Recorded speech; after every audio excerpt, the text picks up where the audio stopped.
Bonjour, alors je suis très heureuse de vous retrouver pour cette vidéo aujourd'hui.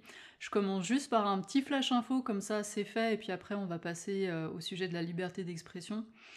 Je voudrais juste vous dire que là je tourne cette vidéo, on est le 22 octobre 2020, je suis encore en région parisienne. La semaine prochaine, donc à partir du 26 octobre, je serai pour un mois en Ardèche, donc tout le mois de novembre je serai au Kélar en Ardèche.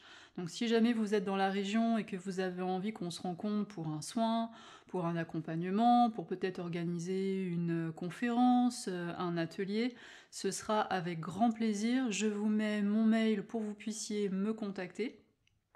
Et puis le mois suivant, pour le mois de décembre, j'ai l'intention d'aller explorer la Bretagne Sud, donc entre Vannes et Rennes, vous voyez à peu près la région.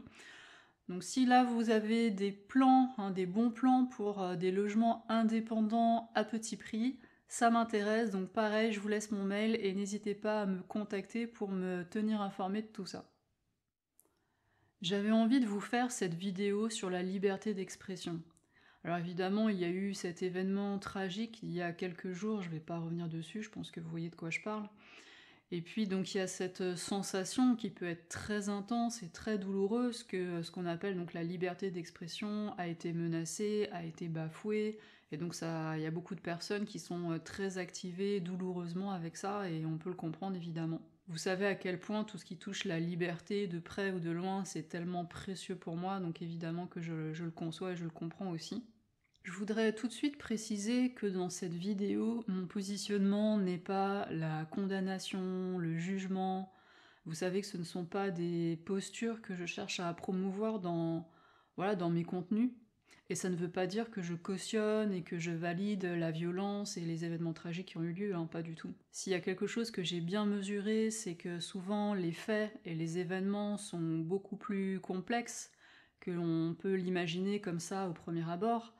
Et puis je mesure aussi comment certaines institutions, comment certains pouvoirs politiques, certaines personnes peuvent utiliser des événements parfois tragiques et douloureux pour tirer la couverture à soi, pour prendre certaines décisions, pour manipuler un peu certaines personnes.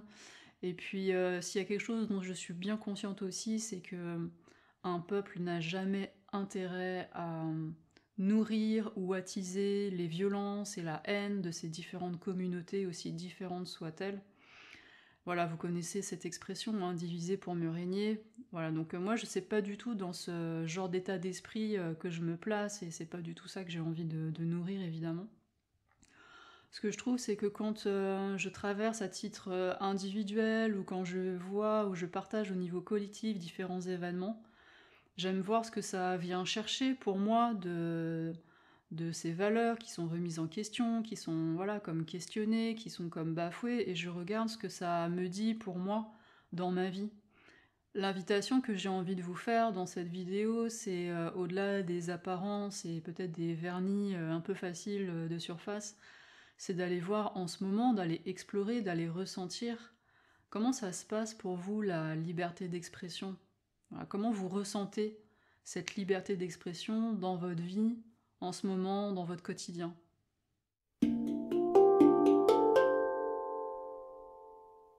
Pour commencer, je voudrais préciser que, en général, on utilise cette formulation de la liberté d'expression pour une expression, quelle que soit sa forme, que ce soit verbale, que ce soit artistique, graphique, musicale, etc. En tout cas, pour une expression quand même qui est d'ordre public, qui va se retrouver dans l'espace des médias, que ce soit à la radio, à la télé, dans la presse écrite, sous forme de films, de vidéos, et maintenant sur Internet, etc. Or, tout le monde n'a pas l'occasion dans sa vie, ou le désir ou l'élan, d'exprimer des paroles qui sont de l'ordre de l'expression publique. Or, comme ce que je vous invite dans cette vidéo, c'est justement à aller questionner comment vous vivez cette liberté d'expression dans votre vie et dans votre quotidien, alors ce que je vous propose, c'est d'élargir ce concept de la liberté d'expression à l'expression personnelle, interrelationnelle, donc comment est-ce que je m'exprime à la maison, avec mes proches, avec ma famille, avec mes amis, dans une sphère privée, pourquoi pas également dans une sphère professionnelle, Et donc je vous invite vraiment voilà, à élargir cette notion de la liberté d'expression afin que ça puisse résonner, que ça puisse faire un terrain d'exploration riche pour chacun d'entre vous. La première question qui me semble tout à fait naturelle et logique de se poser, ce serait vraiment de se demander, pour moi, ici et maintenant, qu'est-ce qu'il en est de ma liberté d'expression? Est-ce que je sens que voilà, je me sens libre d'exprimer ce que j'ai à exprimer dans les différents contextes du coup de ma vie? On peut commencer à la maison, avec mes proches, ma famille, voilà. Est-ce que quand je sens que j'ai vraiment quelque chose qui me tient à cœur, que j'ai envie d'exprimer, qui est de l'ordre de mes opinions, de mes ressentis, de mes aspirations, de mes points de vue, de comment je vis les choses, est-ce que je sens vraiment que j'ai cet espace et que j'ai les moyens et que c'est vraiment fluide et facile pour moi de pouvoir m'exprimer ou pas? Et ça, vraiment, je vous invite à prendre le temps, même à faire pause sur cette vidéo, à vous mettre dans vos points d'appui, dans votre corps, dans votre respiration, et de vraiment prendre la mesure et la température de ok, où j'en suis moi là de ma liberté d'expression déjà à la maison. Est-ce que c'est facile? Est-ce que c'est fluide? Est-ce que c'est léger, joyeux? Est-ce qu'il y a du partage, etc. Ou pas? Est-ce qu'il y a des choses que je retiens? Ou pas? Et ça, je peux étendre ce questionnement-là à ma sphère privée et relationnelle plus large, avec mes amis, les gens que je côtoie, avec mes voisins, avec les gens que je rencontre dans mon quotidien, et puis dans ma sphère professionnelle. Est-ce que je sens que dans ma sphère professionnelle, dans l'endroit où je travaille, c'est ok pour moi que j'ai l'espace d'exprimer mes opinions, mes points de vue, etc. Est-ce que j'ai l'élan déjà de le faire ou pas, ou est-ce que j'estime que peut-être c'est pas le lieu? Et s'il y a des choses que j'ai envie d'exprimer, peut-être qui sont d'ordre professionnel, qui concernent mon travail, est-ce que je sens qu'il y a de l'espace pour ça et est-ce que je m'autorise à le faire ou pas? Si vous sentez que tous ces espaces sont ouverts et que vous avez une belle liberté d'expression dans ces différents espaces, alors c'est super. Et peut-être que certains d'entre vous, il y aura comme des espaces dans différents niveaux et environnements de votre vie où vous verrez que là je sens que je me retiens, ou là je dis bah non, ça je vais pas pouvoir dire telle chose dans tel contexte, ou je vais quand même pas dire ça à telle personne, etc. Et là, il y a vraiment pour chacun à sentir, si jamais il y a des choses que je ne souhaite pas exprimer, c'est est-ce que vraiment je souhaite pas les exprimer parce que voilà, finalement j'ai pas tant envie que ça de les exprimer, on n'a pas forcément tout à dire non plus, hein. Mais si je sens que j'ai vraiment quelque chose qui est important pour moi, que je souhaiterais exprimer à une personne ou dans un environnement particulier, que je sens que j'ai vraiment cette envie d'exprimer ces choses-là et que je me retiens de le faire, alors c'est là que je trouve que c'est important d'aller regarder, d'aller ressentir. Qu'est-ce qui fait que je me retiens de m'exprimer? Et peut-être que la réponse, elle va vous venir comme ça du tac au tac et ça va vous paraître évident et vous savez peut-être déjà très bien pourquoi vous ne dites pas ce que vous ne dites pas. Et peut-être que c'est pas toujours si évident. Parfois, on sent qu'on se retient, qu'on se restreint, qu'on se limite dans son expression. Et c'est pas toujours si évident de bien identifier qu'est-ce qui fait que je me retiens, qu'est-ce qui fait que je ne vais pas exprimer. Et là, vous vous doutez bien qu'il y a tout un champ d'exploration qui va pas être exhaustif ici, hein. Je peux juste donner quelques pistes, mais bien sûr, il va y avoir des peurs. Donc, est-ce que je me retiens parce que j'ai peur des conséquences de ce que ça va faire si je m'exprime? Est-ce que j'ai peur peut-être pour mon intégrité physique? Donc effectivement, il y a certains contextes de vie, et y compris à la maison, il peut y avoir des violences conjugales, il peut y avoir des violences dans différents domaines de sa vie, à la maison, à l'extérieur, etc. Peut-être que oui, effectivement, pour certaines personnes, il y a cette peur pour les conséquences au niveau de son intégrité physique. Hein, effectivement, ça existe. Après, au niveau des peurs, pour son intégrité, il y a aussi l'intégrité psychique, morale. Est-ce que j'ai peur de subir des propos qui vont être irrespectueux? Est-ce que j'ai peur d'être humiliée? Est-ce que j'ai peur de la manière dont ces personnes qui pourraient être les destinataires de mon expression, est-ce que j'ai peur de la manière dont elles vont répondre à ce que je vais exprimer et est-ce que ça peut porter atteinte à mon intégrité de différentes manières? Il peut s'agir aussi d'une intégrité économique et financière, puisque si je retiens des paroles ou d'une expression au niveau professionnel et qui sont de l'ordre du professionnel, parce que j'ai peur que ma carrière avance moins rapidement, de ne pas avoir un avancement, voire de recevoir un blâme, peut-être d'être mis à l'écart, peut-être même, pourquoi pas, d'être licencié. Effectivement, j'ai peur à ce moment-là pour une certaine forme d'intégrité, on pourrait dire financière et économique. Et ça peut se comprendre. C'est juste vraiment d'aller regarder finement pour soi dans les différents environnements de sa vie, qu'est-ce qui fait que j'ai peur? Qu'est-ce qui me fait que je me retiens, si jamais je me retiens?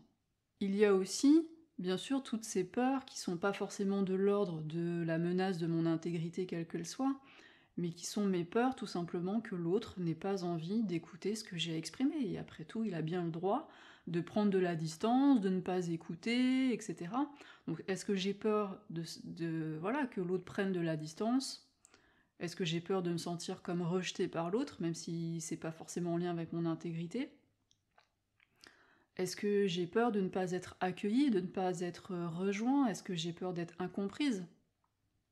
Par rapport à ces peurs, il y a quelque chose qui est important aussi à mon sens de regarder, c'est est-ce que ces peurs correspondent à des conséquences réelles liées à une éventuelle expression de ma part? Je sais très bien que peut-être si je vais dire telle chose à telle et telle personne, alors il va y avoir telle et telle conséquence, et ça c'est réel. Donc est-ce que je suis prête à assumer ça?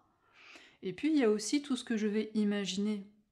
Et là, parfois, je vais me retenir d'exprimer certaines choses qui pourraient être importantes pour moi, et peut-être même qui pourraient être importantes pour l'autre, et je vais me retenir parce que j'imagine des conséquences, et donc je présuppose à l'avance qu'il va se passer telle et telle chose. Mais est-ce que c'est bien réel? Parce que parfois c'est réel, c'est objectivement sûr qu'il va se passer telle ou telle chose, et parfois non. Et bien souvent non. Et bien souvent on imagine et on fait tout un tas d'hypothèses sur qu'est-ce qui va se passer si j'ose dire telle ou telle chose, et en fait, on peut être bien surpris de la réaction des uns et des autres. Donc, dans quelle mesure j'enferme l'autre et la réaction de l'autre dans un présupposé de ce qu'il va faire, de ce qu'il va dire, etc. Ou est-ce que vraiment j'ose dire ce que j'ai à dire et je laisse aussi l'autre libre de se positionner comme il le souhaite, comme c'est juste pour lui, et sans présupposer de ce qu'il va dire et de ce qu'il va faire.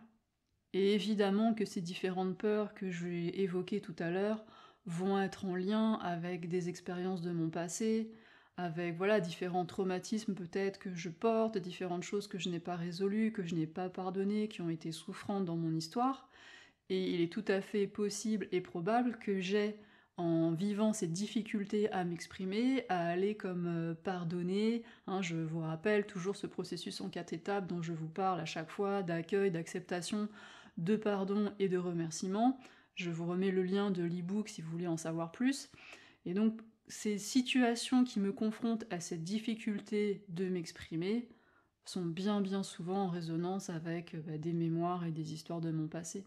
Et donc c'est aussi une invitation à aller faire ce travail de guérison de mon passé. Quand je sens que j'ai envie de m'exprimer et que je mesure, je ressens qu'il y a aussi ces contraintes, ces limites, comme ces interdictions, alors pour moi il y a vraiment une clé que j'ai envie de partager avec vous, et en même temps je mesure que peut-être certains ça va les activer, ça va pas trop leur plaire cette clé que je vais partager avec vous, mais je me donne cette liberté donc de vous l'exprimer et vous réagirez comme vous réagirez. Cette clé c'est vraiment de prendre conscience que en fait, quoi qu'il arrive, je suis toujours libre d'exprimer ce que j'ai exprimé. Si. Pourquoi je dis ça? Pourquoi est-ce que je dis qu'en fait, en réalité, je suis toujours libre d'exprimer ce que j'ai exprimé? Il y a toujours cette notion qui revient, hein, vidéo après vidéo, je sais pas si vous le percevez vous aussi, cette notion de la responsabilité et cette question du choix. Pourquoi je dis ça? Tout simplement parce que quand je sens que j'ai quelque chose qui est important pour moi à exprimer, alors de deux choses l'une. Je peux imaginer quelles sont les conséquences de ce que je vais dire. Je vais l'imaginer ou je vais avoir la sensation que je sais quelles vont être les conséquences de ce que je vais dire. Soit je suis prête à assumer ces conséquences et je pose que voilà, j'ai vraiment ça à dire et c'est important que je le dise. C'est important pour me respecter moi-même que je dise ce que j'ai à dire. Et à ce moment-là, je le dis et je fais le choix que je suis prête à assumer les conséquences. Ça, c'est une possibilité. L'autre possibilité, c'est de dire, ok, il y a peut-être des conséquences, qu'elles soient réelles ou que je les présuppose, hein, que ce soit des hypothèses de ma part, et j'ai conscience que ce sont peut-être des hypothèses de ma part. J'imagine qu'il va se passer telle ou telle conséquence, et je me dis, ok, étant donné les conséquences réelles ou supposées, je ne me sens pas prête à assumer ces conséquences. Et là, en fait, il n'y a pas à juger. Il n'y a pas à juger parce que parfois on est prêt à assumer les conséquences et c'est tellement fort ce besoin d'exprimer ces choses-là que voilà, on est prêt à dire ce qu'on a à dire no matter what, hein, quoi qu'il arrive. Et puis bah parfois non. Et c'est pas forcément un problème, c'est juste que je prenne conscience que j'ai le choix en fait, que c'est un choix conscient. C'est pas ah c'est interdit et je suis soumise à cette interdiction ou à ces contraintes ou à ces limites. C'est un choix conscient. Je sais quelles sont les conséquences, j'assume ou pas ces conséquences. Voilà mon choix conscient. Et donc je suis libre. C'est pas du tout la même chose que de croire qu'il y a réellement, objectivement, une contrainte, une interdiction, une limite, et de croire que j'ai pas le choix et que je me soumets par défaut à cette interdiction-là. C'est complètement différent. Vraiment, je vous invite à prendre le temps parce que ça, c'est essentiel. Est-ce que je crois que cette limite, cette contrainte est réelle et que je n'ai pas le choix que de m'y soumettre? Vraiment, prenez le temps de sentir comment c'est ça pour vous. Ça a vraiment un goût, une énergie très particulière de croire ça et de voir les choses comme ça. Et l'autre manière de voir que je propose, c'est ok, si je m'exprime, étant donné ce que je connais du contexte, de la situation, des personnes, des lois, etc., voilà quelles sont les conséquences. Est-ce que je suis prête, en conscience, à assumer ces conséquences ou pas? Et voilà. Et c'est pas du tout la même énergie. Et donc ça, c'est une clé, moi, qui me paraît essentielle. Et là, vraiment, ce qui est important dans cette clé-là, c'est de se juger le moins possible quand je sens et je mesure que à cet instant-là, j'ai pas les moyens d'assumer les conséquences. Pourtant, je sens bien qu'il y a cet élan d'exprimer des choses ou peut-être de faire des choses, mais là, on est sur la liberté d'expression. Donc il y a vraiment voilà, comme ce besoin, cet élan d'aller dire certaines choses à certains endroits, à certaines personnes, etc. Et je sens que je n'y arrive pas, que j'ai pas les moyens. Et là, il y a vraiment de l'accueil à se donner parce que c'est tellement douloureux, hein, je sais ça très très bien, c'est tellement douloureux que là, il y a vraiment besoin à nouveau de s'accueillir et puis de faire peut-être ce processus des guérisons et peut-être que là, en mesurant un petit peu les tenants et les aboutissants et ce qui se passe en soi, on va pouvoir guérir certaines choses du passé qui vont faire que on va retrouver de la capacité à assumer les conséquences de ce qu'on a à dire, ou alors qu'on va vivre peut-être avec plus de douceur et d'acceptation et de tranquillité le fait de bah non, peut-être que cette chose-là, c'est peut-être pas le bon moment de le dire, c'est peut-être pas le bon contexte, ou c'est peut-être pas la bonne personne, ou voilà, c'est peut-être mieux effectivement de ne pas le dire. Mais il n'y a ni obligation de dire à tout prix, ni interdiction de dire, c'est vraiment un choix en conscience pour chacun, à chaque instant, dans chaque situation précise. Et la liberté, en fait, elle est là, elle est dans cette conscience et dans cette observation de ce qui est juste pour soi à un moment donné. Ni dans je n'ai pas le droit de dire, ni dans il faut tout dire. Vous voyez, c'est vraiment un juste équilibre et qui se construit et qui se ressent et qui s'observe finement à chaque instant. Et ça, pour moi, c'est la liberté. Il y a un autre aspect que j'ai envie de partager avec vous et dont je trouve qu'on parle peu et que je trouve hyper important concernant cette liberté d'expression. C'est si je sens que effectivement pour moi cette notion de liberté d'expression, mais c'est tellement important et j'ai tellement à cœur de la vivre pour moi et que les autres puissent la vivre aussi et que c'est vraiment quelque chose d'essentiel que j'ai envie de soutenir, que j'ai envie de promouvoir pour moi et dans la société. Alors vraiment la question que je me pose à moi-même et que je vous invite à vous poser à vous-même, c'est est-ce que par mes pensées, est-ce que par mes positionnements, mes postures, est-ce que par mes paroles, est-ce que par mes actions, est-ce que je soutiens réellement la liberté d'expression pour moi, de moi à moi-même? Et c'est la première liberté d'expression que j'ai envie de soutenir entre moi et moi. Est-ce que je soutiens réellement la liberté d'expression de moi à l'autre?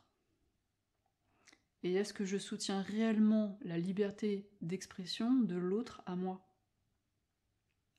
Et ça encore, c'est vraiment pas si évident que ça, parce que C'est facile, tout le monde est pour la liberté d'expression, enfin il me semble, il y a des valeurs, il y a des choses comme ça, il y a des principes qui sont tellement importants pour chacun d'entre nous, enfin en tout cas pour moi c'est tellement important, peut-être qu'il y en a qui en ont rien à cirer, mais je sais qu'il y a beaucoup de personnes pour qui c'est quand même important.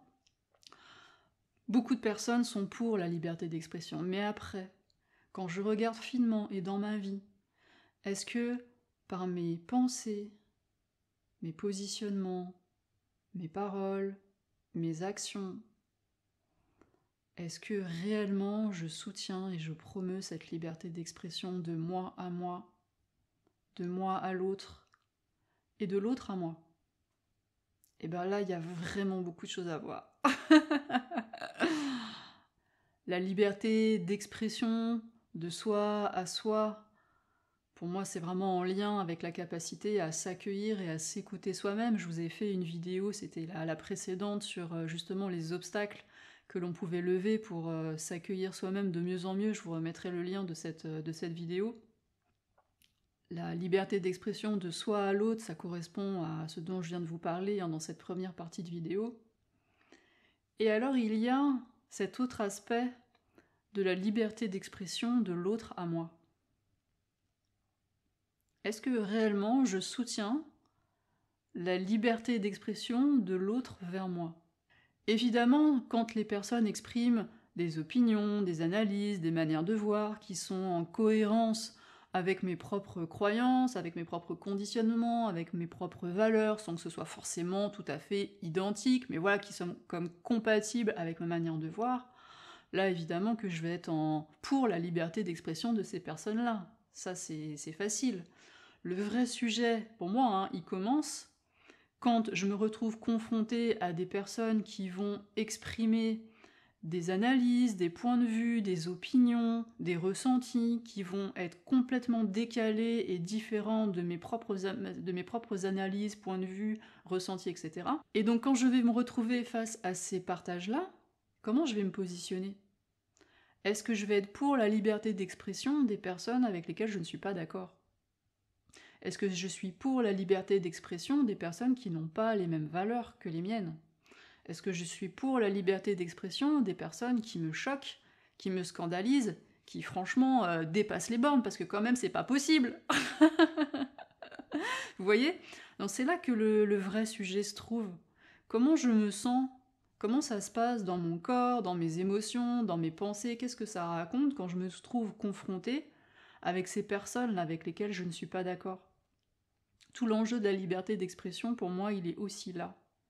Et vraiment, ce que je trouve essentiel à aller observer en soi, si vraiment on sent que cette liberté d'expression, c'est quelque chose d'important pour soi, c'est quand je me trouve face à quelqu'un qui va exprimer quelque chose avec lequel je ne suis pas du tout en accord, d'aller observer en moi, finement dans mon corps, au niveau de mes sensations, au niveau émotionnel, au niveau de mes pensées, qu'est-ce qui se passe quand je sens monter en moi ces pensées qui disent « Ah non, mais là, je peux pas laisser dire ça. Je ne peux pas te laisser dire ça. » On a tous prononcé ces paroles. « Non, mais je ne peux pas te laisser dire ça. » Qu'est-ce qui se passe en moi quand je sens que ça se contracte là? Et quand je sens cette impulsion de stopper la parole ou l'expression de l'autre, de la contraindre, de l'orienter, de la limiter, voire de l'interdire. Qu'est-ce qui se passe en moi qui me fait ressentir ça? Parce que si on regarde bien, à mon sens, mais vous me direz comment c'est pour vous, mais on a tous en soi un censeur. Le censeur, c'est celui qui met en place la censure. On a tous en soi un censeur, de soi à l'autre, et de l'autre vers soi. Et donc, quand je sens ce censeur qui est là, qui va aller comme couper la parole à l'autre, poser des limites, dire « Ah non, mais ça c'est pas possible, je peux pas te laisser dire ça, etc. » Il y a vraiment là quelque chose à aller accueillir. Et moi, ce que je ressens pour moi quand je vois ce censeur qui est là, je regarde vraiment qu'est-ce qui le met en mouvement. Et souvent pour moi, ce qui va le mettre en mouvement, c'est cette sensation que la parole de l'autre me menace. Et là, il y a vraiment à aller regarder. Est-ce que cette menace, elle est réelle? C'est-à-dire, est-ce que les propos de l'autre vraiment sont irrespectueux, sont insultants, etc., injurieux, etc., ou pas? Est-ce que cette menace est réelle ou pas? Et parfois je me sens menacée juste par la différence, l'incohérence. Peut-être que je me sens menacée parce que je ne perçois pas le sens de ce que l'autre est en train de me dire, je ne comprends pas. Ou alors ce que je ne comprends ne me plaît pas, n'est pas en accord avec mes valeurs. Et donc il y a vraiment, et je vous invite vraiment à prendre ce temps pour aller ressentir et identifier en vous cet espace qui est comme intolérant à la différence et qui rejette cette différence, cet inconnu et qui a peur de ça. Et ça se comprend et c'est légitime et ça s'accueille. Je vous invite vraiment à l'accueillir à partir d'un espace de non-jugement, quelque chose de très doux et de très inclusif comme ça pour embrasser cet espace en vous et lui donner de la sécurité. Alors comment on sort de là ? Comment est-ce qu'on peut rentrer dans une communication déjà de soi à soi et de soi à l'autre un peu plus consciente ? Pour moi, si je sens que la liberté d'expression, c'est vraiment quelque chose qui est essentiel et qui est important dans ma vie, je trouve qu'il faut la mettre en perspective avec la liberté d'écoute et la liberté de positionnement. Donc quand face à l'expression de l'autre, je sens qu'à l'intérieur de moi, ça se contracte, ça se tend, il y a voilà comme des choses là inconfortables qui se passent, vraiment pour moi la première chose c'est de me donner un espace d'accueil de moi et d'écoute de moi-même pour déjà observer ce qui se passe. Est-ce qu'il y a une réelle menace ou pas ? Et quels sont les enjeux, les croyances, voilà, qu'est-ce qui se passe déjà à l'intérieur de moi par rapport à la parole de l'autre ? Et quand je dis que la liberté d'expression, pour moi, est à mettre en perspective avec une liberté d'écoute, c'est déjà justement, est-ce que moi je me donne cette liberté de m'écouter moi-même dans mes ressentis par rapport à ce que l'autre est en train de dire ? Parce que l'autre, ça peut être une personne, mais ça peut être un média, ça peut être n'importe quelle source d'information, d'expression, etc. Donc si face à une source d'expression quelle qu'elle soit, je sens qu'à l'intérieur de moi, c'est pas ok, ça se tend, ça se contracte, et que j'ai comme pas envie de rester en présence de cette émission d'expression ou d'information, est-ce que je me laisse la liberté de mettre de la distance et de l'espace avec cette source d'expression et de m'accueillir dans le fait que ben non, j'ai pas envie de rester en présence de cette expression-là. J'ai pas envie d'écouter ça en fait. Est-ce que je m'autorise à ressentir et à exprimer peut-être, si c'est une personne, mais écoute, j'ai pas envie d'entendre ça. Et est-ce que je me sens obligée de justifier ? Est-ce que je me sens obligée de produire une parole pour argumenter, pour dire écoute, nanana, pour prendre des pincettes, etc.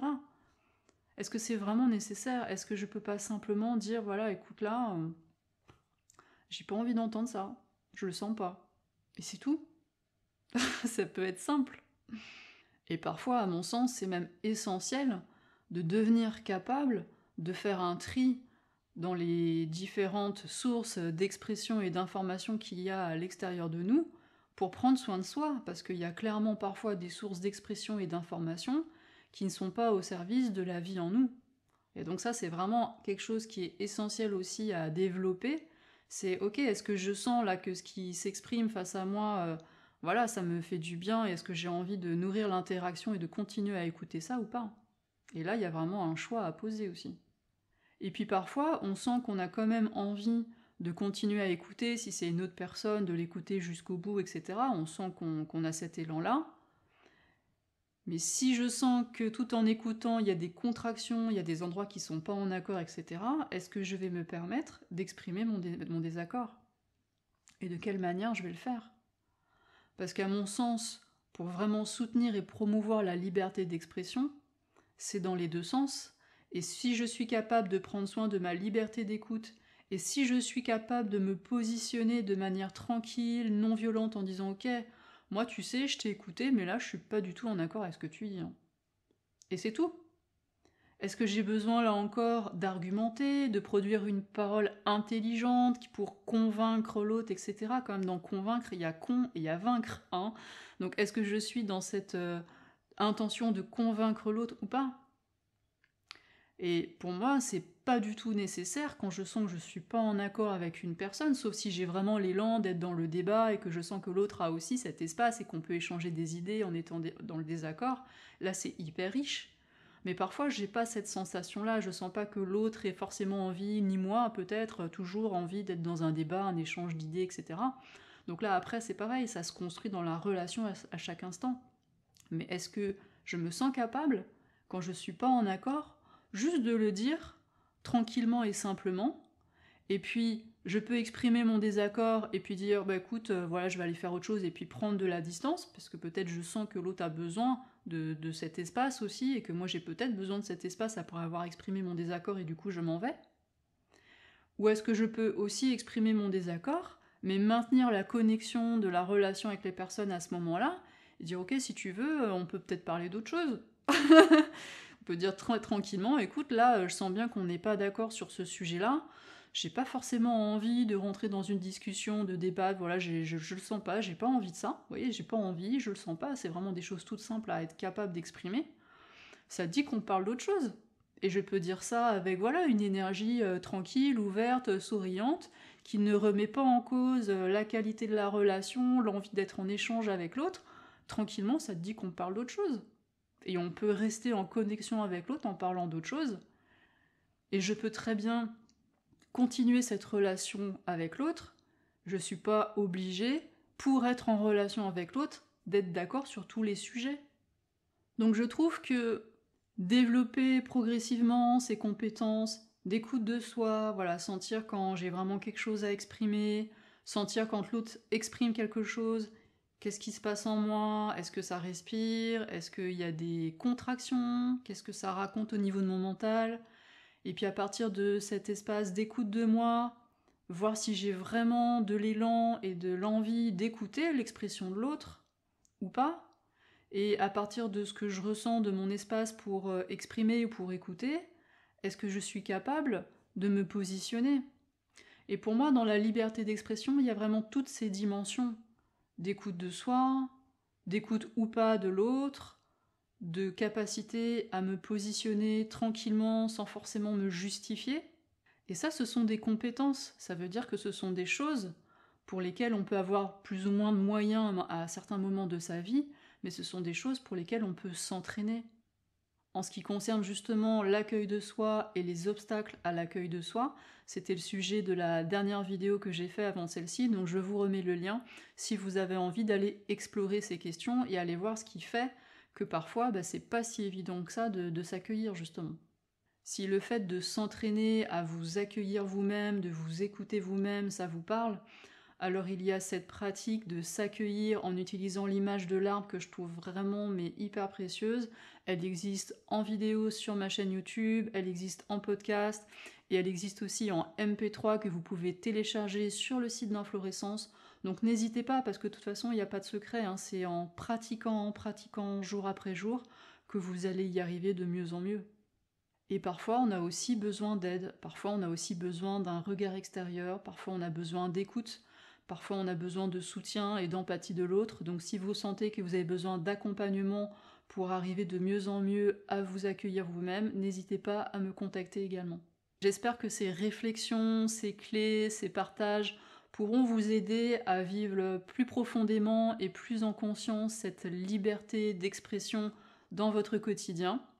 Je reste à votre écoute, n'hésitez pas à poser vos questions, à partager dans les commentaires sous cette vidéo. Et puis je vous dis à très bientôt pour une prochaine vidéo. Bye bye!